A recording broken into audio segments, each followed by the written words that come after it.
know where Brook's going, but we know where Hatton's been, and we're gonna hold on. Hey, you ready, man? All right, let's do this. Don't ever do that to a White Steak song again.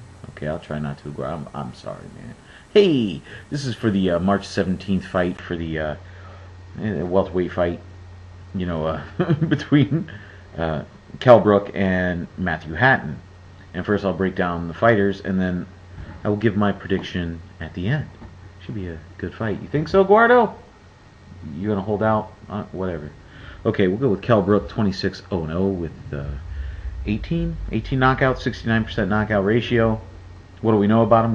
We know he's one of my very first, if not the first, prospect perspective I ever covered when he was 21-0. And some things have changed. He has stepped up in competition. He's won 4 of his last 5 fights by knockout, so his knockout percentage is better than his overall record in his last 5 fights. He's thoroughly outclassed Nadu, a very similar way that Alvarez did. He looks impressive, powering through with that jab. He almost imposes his jab on people. You got to like that. He's showing more composure and patience in the ring. He's got good speed. His speed actually looks like it's gotten better over the last couple fights. And there's Diaz improved. He rolls that shoulder more, and he slips with the head a lot more. And you like to see this kind of stuff happening. He's got nice counter hooks. Doesn't waste his punches when he's in there. His left is still a bit low, and he's open for the overhand rights. Rewind. He's open for the overhand rights in there.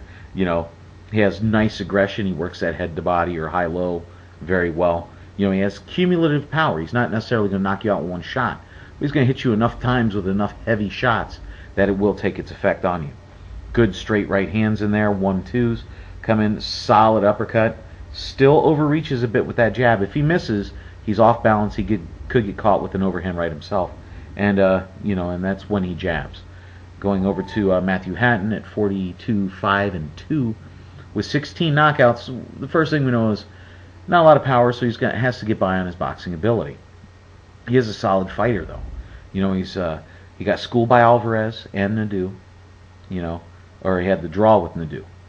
And he has okay speed. His D is good. It's not great, it's good. He throws a lot of jabs, 1-2s, 1-2-3s coming in there. Open for the left hooks. Has heart, though. You have to like that, and he's got a nice chopping right hand when he gets in close. So you'll see, when he gets in there, that right just chops in there. It's really, really nice. He is a bit flat-footed, so with boxers and stuff, he doesn't deal great with that. He holds out the left a little too long when he jabs. He pumps that jab out.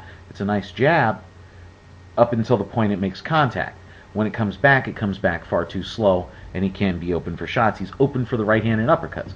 Okay, so it sounds like he's just open for everything. He walks out there with his hands at his waist. That's not the case, and that's not what I'm saying. He has a D that's well enough to block a lot of the shots, but if he is going to get hit, he can get hit cleanly with these shots when they're placed in the right positioning. He will leave himself open for the shots. It's not like he's open for them all the time. Okay, so I want to get that straight there. He's not a big body puncher, so that affects him, especially when you don't have a lot of power. A lot of times you don't see them really going to the body a lot, because that means you're closer in and you're banging. You know what I'm saying? You have to get a little closer to touch somebody to the body than you can if you're just jabbing them or throwing the right hands to the head. Now his chin held up against Alvarez, so I'm thinking, it'll hold up in this fight as well. This is a nice big step up for Kell Brook. I think we're going to see pretty much the same outcome with as Saul Alvarez had with